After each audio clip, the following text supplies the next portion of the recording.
tijd keert zich tegen ons. Nieuwstedelijk is het stadstheater van Hasselt, Genk en Leuven. En in 5 begrippen is dat tekst, theater, muziek, audio en debat.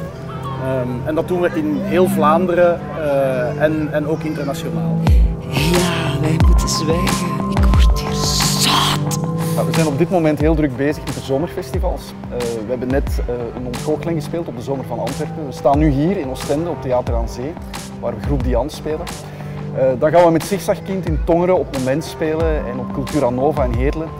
En ook met Vuur, onze voorstelling, die spelen we op locatie op het Limburg Festival in Nederlands Limburg. En ondertussen zijn we nieuwe voorstellingen aan het maken. Esperanto en First Contact gaan straks in première in september. En in september spelen we ook nog op 2 festivals in Limburg, de Week van de Werkplaats en op het Spots Festival in Hasselt.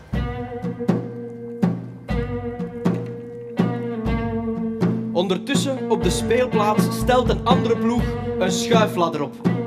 Hij reikt niet eens tot aan de dakgoot. Die zijn bedoeld voor huizen, niet voor hoge gebouwen. Eén brandweerman is niet tegen te houden. Hij wil via de vensters een toegang forceren naar de slaapzaal. Ik denk dat dat vooral de oprichting van het Nieuwstedelijk is, nu inmiddels dik 2 jaar geleden. Waarbij we uit 2 kleinere theaterhuizen 1 stevige theaterstructuur hebben gebouwd, die uniek is in Vlaanderen eigenlijk. En er was een vluchtvenster. Dat was toegeverfd. Dat was dus ook geen nooduitgang. En dat je langs daar kon vluchten, dat wist ook geen kat. Limburg inspireert ons vanuit de mensen en de plekken, de verhalen die er zijn. We hebben voorstellingen gemaakt zoals Vuur, Schroot, De Jaren. Het zijn voorstellingen die we inspireren op gebeurtenissen uit de provincie. Ik denk dat Limburg ons ook inspireert als een ruimte waar veel mogelijk is. Er is daar een hele grote potentie nog aan het publiek.